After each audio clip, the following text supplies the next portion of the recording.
There could be a number of roadblocks that prevent users from spending money in your app. A roadblock could be a design issue that discourages users, like a complex registration process, or a technical issue that users experience on particular devices or operating systems. You can use the reports we've talked about in previous units to help identify roadblocks and more effectively monetize your users. For example, you can use the Screens report to compare the monetized and non-monetized segments to see if users that don't spend money have a higher exit rate on certain screens. This could indicate that there is a roadblock on that screen, like an extra challenging game level or a technical issue in the purchase process. Similarly, you can run an event tracking report to see whether non-monetized users are leaving the game after a specific interaction. Perhaps a particular event is frustrating users or blocking them from reaching the in-app store to make purchases. You could also visit the devices report, and if you see that monetization is lower on one device compared to others, you could test to see if there are any technical issues with your app on that particular device. In addition to these reports, you can use the Crashes and Exceptions report to identify possible roadblocks. Crashes data is automatically sent to your reports, but you can also define exception types for more detail on other errors, such as network failures and empty search results. All of this data can be broken out by app version, operating system, and device brand, so you can evaluate your app's technical performance in different environments. To take it one step further, you may want to consider how much crashes are costing you. You can do this by creating two segments, one for sessions with crashes and another without. Then compare the e-commerce conversion rate and average order value of the segments to see if these metrics are lower in sessions with a crash. These are just some of the Google Analytics reports you can use to discover roadblocks to revenue. By using the reports that are most applicable to your monetary goals, you can discover opportunities to improve your app user experience and drive more revenue for your business.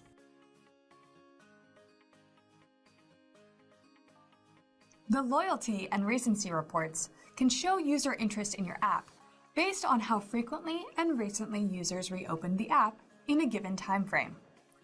Let's first look at the loyalty report, located under Audience and Behavior. In this report, we can see the number of sessions, average session duration, number of screens per session, and the goal conversion rate, broken out by how frequently users have returned to your app. Let's look at the conversion rate trend in the loyalty report. We can see that users with fewer than 3 sessions have lower conversion rates. It's possible that this set of users encountered technical roadblocks or didn't find the game compelling enough to return. You may want to try to use advertising to motivate less loyal users with free promotional credits or other incentives early in the game. If you want to identify reasons users aren't returning regularly, you could create a segment of users that visited infrequently and investigate whether they share any common attributes. For example, these users may have come from a marketing campaign that's bringing in the wrong audience. You could also investigate similarities that more loyal users share and market the app to comparable users. The recency report is similar to loyalty, except that it shows how much time passed between app sessions. With this report, you can plan promotions or app updates based on how frequently app users open the app. For example, if you compare 2 date ranges and see a change in how frequently users return to your app over time, you might consider building a fresh user experience, like adding new game levels or a new in-app store. Once you've identified users that engage with your app infrequently or have stopped using it entirely, how do you re-engage those audiences? You can appeal to those users with a variety of marketing strategies, such as email marketing, push notifications, and remarketing campaigns. Email marketing can notify users about updates in the app or promotions that might get them to re-engage. You could even customize your email messages based on the attributes you've learned about in the segments that have disengaged, or target users based on how much time has lapsed since they last visited. You can send similar messages using push notifications, which allow an app to communicate information in a phone overlay without needing the user to open the app itself. push notifications can also use audio and vibration to get the user's attention. A gaming app, for example, might want to send an email or push notification with an offer for a free month subscription or free in-app tools to users who haven't opened the app in a while. Or, if you've included social sharing with your app, you could motivate lapsed users with a friendly competition that challenges them to beat their friends' high scores. Regardless of what marketing strategies you pursue, the loyalty and recency reports can offer valuable data to target and re-engage users who have stopped using your app. You can also use remarketing campaigns, which we'll cover in the next lesson. Remarketing is a powerful tool that lets you target ad content to users who have already visited either your website or app. App remarketing lets you target ad content to existing users who you want to engage again. You could create special incentives such as free in-app tools or special features to incentivize those users to open your app again. Website remarketing generally targets ads to new users who have visited a website like a promotional page for your apps, but didn't download it. Web remarketing could target either new or existing users with special offers for downloading your app. Note that to enable remarketing with Google Analytics, you must make a change to your Google Analytics tracking code. Once you set up remarketing, you can create specific audiences that lets you target sets of users based on common attributes. For example, you could build an audience list of users that last opened your app a month ago. You can then specify that an ad campaign only show when users match the audience targeting criteria in order to offer them special incentives. This way, only users that haven't opened the app for a while will see the offer.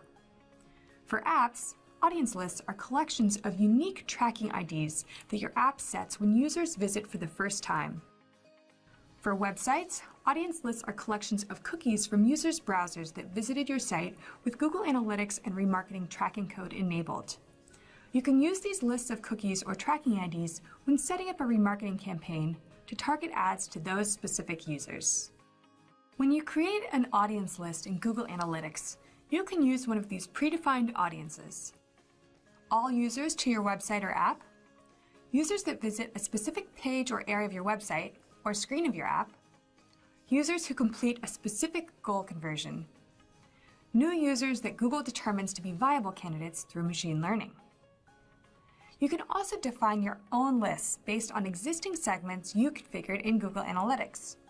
For example, you could build lists from the segments we've previously discussed in this course, like the monetized and non-monetized segments, or the segments we built for users who had claimed free goods during their sessions. The analytics integration with AdWords also lets you identify groups of users based on a specific sequence or combination of actions. For example, you could build an audience list based on Go Fish app users who completed a level, then visited the Bait and Tackle shop screen, but didn't make a purchase. When users visit a site or app with remarketing code enabled, it evaluates the session against the audience list criteria you've specified. When a session meets that criteria, the remarketing cookie or tracking ID is added to the audience list, unless it already exists on that list. When a user associated with one of those cookies or tracking IDs visits a site or app on the Google Display Network, that user may be served a remarketing ad based on rules you've defined. When you create an audience list, you specify the AdWords account in which you'd like that list to be available, and it will appear in AdWords within minutes. You can then use that list as a target audience for your AdWords campaigns.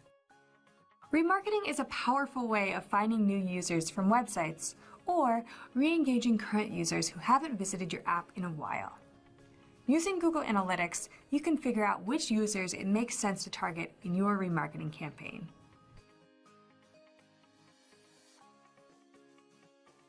Congratulations! You've almost completed mobile app analytics fundamentals.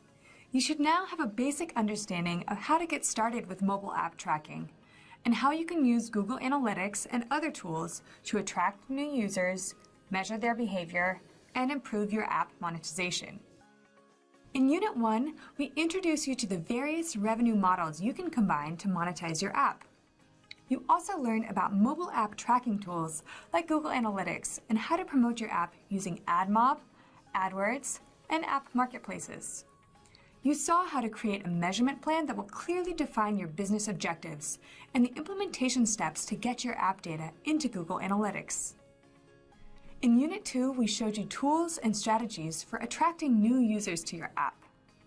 We introduced you to different acquisition channels, including search and display advertising with AdWords and AdMob, and which Google Analytics reports you can use to measure the effectiveness of your marketing campaigns. We also demonstrated how to identify characteristics of high and low value users to better inform your online ad targeting. In Unit 3, we showed you how to measure users' behavior in your apps. By tracking screens, events, custom dimensions, and e-commerce data, you can better understand how users engage with your app and identify opportunities to transform low-value users to high-value users.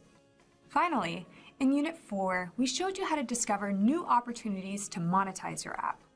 These include removing roadblocks to create a more positive user experience and designing remarketing campaigns to re-engage existing app users and reach new users on the web. Using a combination of all of these tools and strategies, we hope you'll acquire more users and find ways to engage existing users to accomplish your business goals. Thanks for your participation and good luck in your analysis.